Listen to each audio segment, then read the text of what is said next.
भारत, जिस धरती पर कई आक्रमण हुए, कई विदेशी आक्रांताओं ने यहाँ खूब लूटपाट मचाया।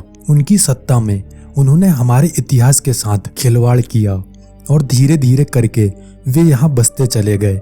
ये वो समय था जब भारत में धार्मिक लोगों की भावनाओं को भरपूर तोड़ा गया। लोगों को धर्म परिवर्तन करने के लिए मजबूर किया गया।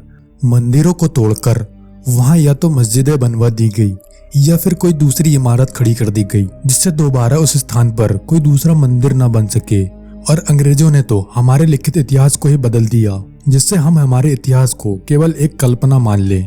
आज हमारे देश के बहुत से युवा जो रामायण और महाभारत जैसे इतिहास को केवल एक कल्पना मानते हैं। इसी कारण हमारे इतिहास के बारे में इतिहासकारों के बीच कई मतभेद हैं। ऐसा ही एक मतभेद आर्यों के आगमन पर है। कुछ इतिहासकार आर्यों को विदेशी मानते हैं तो कुछ उन्हें यहीं का मूल निवासी कहते हैं। आर्य कौन थे? क्या आर्य विदेशी थे या कि भारतीय? नमस्कार दोस्तों, मैं हूं आपका अपना हरि और एक बार फिर उपस्थित हूं एक नई वीडियो लेकर। सबसे पहले आर्य शब्द का अर्थ समझते हैं। आर्य यानी श्रेष्ठ। वैदिक धर्म के नीति नियमों को मानने वाले खुद को आर्य कहते थे, यानी वे खुद को श्रेष्ठ मानते थे। इसके विपरीत जो भी व्यक्ति वेद के विरुद्ध जीवन यापन करता था और ब्रह्मा को छोड़कर अन्य शक्तियों को मानता था, उसे अनार्य मान लिया जाता था। आर्य किसी जाति का नहीं बल्कि एक विशेष विचारधारा को मानने वालों का समूह था, जिसमें श्वेत अश्वेत सभी प्रकार के लोग शामिल थे। चलिए सबसे पहले बात करते हैं कि विद्वानों ने आर्यों के आगमन के विषय पर क्या क्या राय दी है। मैक्स मुलर ने मध्य एशिया को आर्यों का मूल निवास स्थान बताया है। मैक्स मुलर ने इसका उल्लेख lectures on the science of language में किया है। स्वामी दयानंद सरस्वती ने तिब्बत को आर्यों का मूल निवास स्थान माना है। यह वर्णन उनकी पुस्तक सत्यार्थ प्रकाश और इंडियन हिस्टोरिकल ट्रेडिशन में मिलता है। पी गाइल्स ने यूरोप में डैन्यूब नदी के किनारे एवं हंगरी को आर्यों का मूल निवास स्थान माना है। और भी कई विद्वान हैं जिन्होंने आर्यों का मूल निवास अलग अलग स्थानों को बताया है। यानी कुल मिलाकर कुछ भारतीय विद्वानों को छोड़कर सभी विद्वानों ने भारत के अलावा दुनिया भर में आर्यों का मूल निवास स्थान बताया। इनमें सबसे ज्यादा महत्व मैक्स मुलर को दिया जाता है, जिसने मध्य एशिया को आर्यों का मूल निवास स्थान बताया है। लेकिन ऐसा क्यों होता है कि आर्यों के मूल स्थान के बारे में लोग अलग अलग बात कहते हैं? अंग्रेजों के समय जब वैदिक ग्रंथ और प्राचीन भारतीय शास्त्रों का अंग्रेजी में ट्रांसलेशन किया जा रहा था, तब ब्रिटिश ईस्ट इंडिया कंपनी ने मैक्स मुलर को यह कॉन्ट्रैक्ट दिया था। मैक्स मुलर अपनी पुस्तक लैंग सायने में लिखते हैं कि भारत भेजे जाने वाले युवकों को क्या पढ़ाया जाना चाहिए, इस विषय पर लंबी बातचीत हुई, जिसके बारे में मैक्स मुलर ने अपनी पत्नी को लिखे एक पत्र से पता चला है। ये पत्र 12 दिसंबर 1866 को मैक्स मुलर ने जॉर्जिया को लिखा। मेरा ऋग्वेद का यह संस्करण और वेद का अनुवाद भारत के भाग्य और लाखों भारतीयों की आत्माओं के विकास पर प्रभाव डालने वाला होगा। वेद उनके धर्म का मूल है। उस मूल को उखाड़ फेंकने की बात इसमें लिखी गई है। ऐसे और भी पत्र हैं जिसमें मैक्स मुलर ने भारतीय इतिहास को बदलने की बात कही है।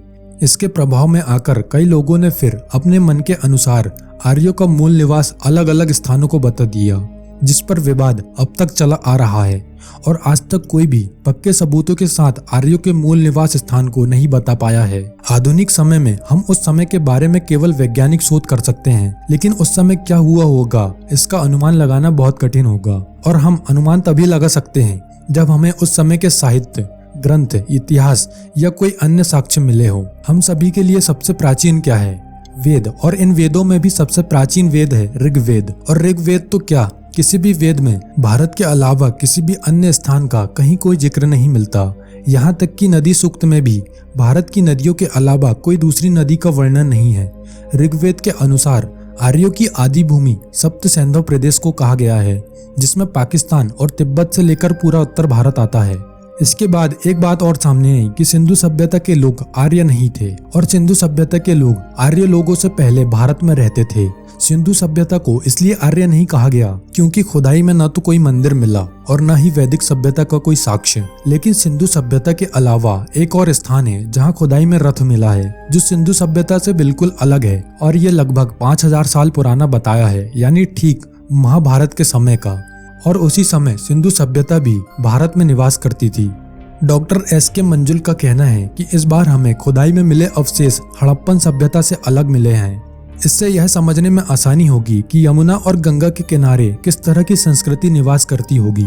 यमुना, गंगा और सिंधु इन नदियों के अलावा एक और नदी है जिसका वर्णन वेद पुराणों में सबसे अधिक मिलता है और वो है सरस्वती। हम सभी जानते हैं कि सरस्वती बहुत पहले विलुप्त हो चुकी है, जिसे वैज्ञानिकों ने खोज निकाला है और इसके बारे में कहा गया कि ये नदी लगभग 4000 ईसा पूर्व ही विलुप्त हो चुकी थी। और यदि सरस्वती नदी 4000 वर्ष पहले ही विलुप्त हो चुकी है तो इसके विषय में आर्यों को कैसे पता चला होगा, जबकि आर्यों के बारे में ये कहा गया कि आर्य सिंधु सभ्यता के बाद भारत में आए थे। सिंधु सभ्यता को आधार बनाकर कहा जाता है कि आर्यों ने बाहर से आकर सिंधु सभ्यता पर आक्रमण किया और उसे खत्म कर दिया। सिंधु सभ्यता के बारे में कहा जाता है कि ये लोग आर्य नहीं थे क्योंकि इनकी लिपि में संस्कृत नहीं है और यहाँ खुदाई में एक भी मंदिर नहीं पाया गया है। लिपि के बारे में कोई कुछ बता नहीं सकता क्योंकि इसे आज तक पढ़ा नहीं जा सका है। और यदि मंदिर की बात करें तो इस समय विशाल मंदिर नहीं थे। मंदिरों में पूजा करने के स्थान पर वैदिक सभ्यता के लोग यज्ञ किया करते थे। बहुत कम स्थानों पर मंदिर थे। आज से 5000 साल पहले द्वापर युग था और इस युग के बाद कलयुग आया, जिस युग में लोगों ने भव्य मंदिरों का निर्माण करना शुरू कर दिया था। और सबसे महत्वपूर्ण बात यह है कि आर्य कोई जाति नहीं थी, यह केवल एक कबीले का समूह भी नहीं था और न ही एक नस्ल के लोग थे। ये शब्द उन लोगों के लिए होता था जो श्रेष्ठ होते थे, और श्रेष्ठ होने के लिए काला, गोरा या एक नस्ल का होना जरूरी नहीं था, बल्कि हर तरह के लोग इस वर्ग में शामिल थे। लोगों को बांटने के लिए और एजुकेशन पूरी तरह से बदलने के लिए हमारे साथ ऐसा किया गया था। चलिए वेद के कुछ श्लोकों से समझते हैं। कृण्वन्तो विश्वम आर्य, इसका अर्थ है सारे संसार को आर्य बनाओ। अहम भूमि मददाम आर्याय, इसका अर्थ है मैं आर्यों को यह भूमि देता हूँ। इससे यही स्पष्ट हो जाता है कि आर्यों को मूल स्थान आर्यावर्त है। वे कहीं से आए नहीं थे, न तो उनके आने के प्रमाण हैं और न ही किसी सभ्यता पर आक्रमण करने के। वैदिक सभ्यता के जितने भी प्रमाण मिले हैं वे सभी भारत में ही मिले हैं। यदि इतनी बड़ी सभ्यता किसी दूसरे स्थान से भारत पहुंचती तो जिस स्थान से वे आए थे उस स्थान पर वैदिक लोगों से जुड़े कई प्रमाण मौजूद होने चाहिए थे। हमारे वेदों में भारत के विषय में बहुत सारी जानकारी मिलती है। नदी, पहाड़ सबके विषय में बताया गया है, लेकिन किसी अन्य स्थान के बारे में ऐसा कुछ नहीं मिलता है। क्या आर्य और द्रविड़ अलग है? तो इसका जवाब है बिल्कुल नहीं। जेनेटिक डेटा के आधार पर देखा जाए तो राखीगढ़ी जो हड़प्पा का एक शहर था, यहाँ पर मिले 2500 ईसा पूर्व के आसपास का कंकाल का पूरी तरह परीक्षण किया गया और उसी के समकालीन मध्य एशिया के कंकालों के डीएनए से जब इसे मैच किया गया तो सामने आया कि इसका उनसे कोई संबंध नहीं था।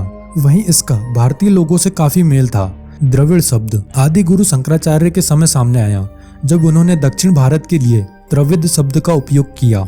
उन्होंने त्रिविध शब्द इसलिए उपयोग किया क्योंकि दक्षिण भारत तीनों ओर से समुद्र से घिरा है और यहीं से मैक्स मूलर ने अपने हिसाब से द्रविड़ शब्द निकालकर हिंदुओं को द्रविड़ और आर्य में अलग कर दिया।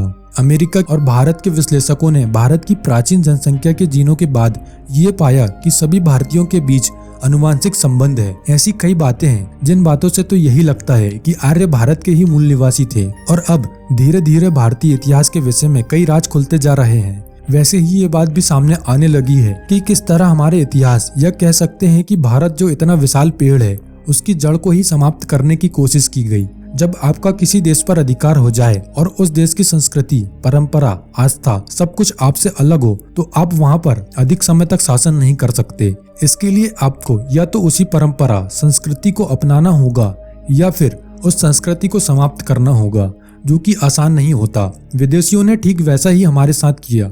उन्होंने सबसे पहले हमारी संस्कृति को पुराना और तुच्छ साबित करने की कोशिश की, जिसके लिए उन्होंने हमारे एजुकेशन को बदला और जितने भी अधिकारी विदेश से पढ़ाई करके भारत आते उनमें ये बात किताबों के अनुसार डाल दी जाती कि यहाँ रहने वाले समाज निम्न कोटि के हैं। आशा है आपको ये वीडियो पसंद आई होगी तो वीडियो को लाइक करना न भूलें और साथ ही चैनल को सब्सक्राइब भी कर दें। मिलते हैं अगली वीडियो में। धन्यवाद।